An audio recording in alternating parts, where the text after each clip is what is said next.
আসসালামু আলাইকুম দর্শক, আজকে আমি আপনাদের সামনে এমন একটি দোয়ার বিষয়ে আলোচনা করব যে দোয়াটি হচ্ছে জিভে অনেক হালকা কিন্তু কিয়ামতের দিন আমলে অনেক ভারী। আর এই দোয়াটি মহান আল্লাহ তাআলার কাছে প্রিয় দোয়াটির মধ্যে একটি। রাসূল সাল্লাল্লাহু আলাইহি সাল্লাম বলেছেন, দুটি বাক্য আছে যা জিভে হালকা, আমলনামায় অনেক ভারী এবং আল্লাহ তাআলার কাছে অত্যন্ত প্রিয়। সেই দুটি কথা হলো সুবহানাল্লাহি ওয়া বিহামদিহি সুবহানাল্লাহিল আযীম। অর্থাৎ আমি আল্লাহর পবিত্রতা ও প্রশংসা ঘোষণা করছি, মহান আল্লাহ পবিত্র।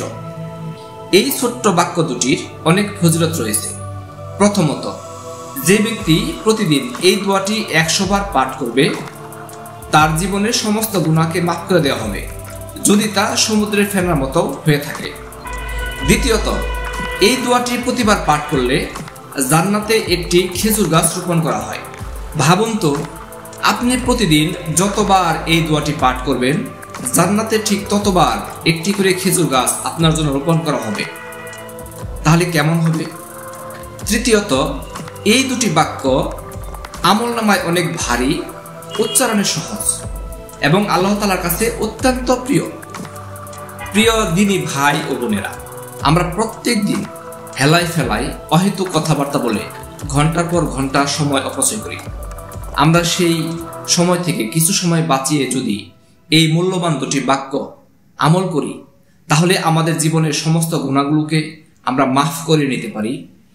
এমনকি কিয়ামতের দিন আমাদের আমলনামা অনেক ভারী হবে, যে আমলনামার মাধ্যমে আমরা জান্নাতে প্রবেশ করতে পারবো। এমনকি প্রত্যেকবার এই দোয়াটি পাঠ করার পর জান্নাতে আমাদের জন্য খেজুরের বাগান তৈরি করা হবে। একবার করে এই দোয়াটি পাঠ করব আর একটি করে খেজুরের গাছ আমাদের জন্য জান্নাতে রোপণ করা হবে। তাহলে কেমন হবে বলেন তো?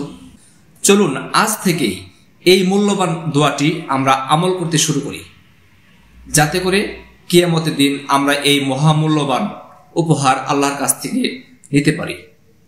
মহান আল্লাহ তাআলা যেন আমাদের সবাইকে এই মূল্যবান দোয়াটি আমল করার তৌফিক দান করেন। আমিন।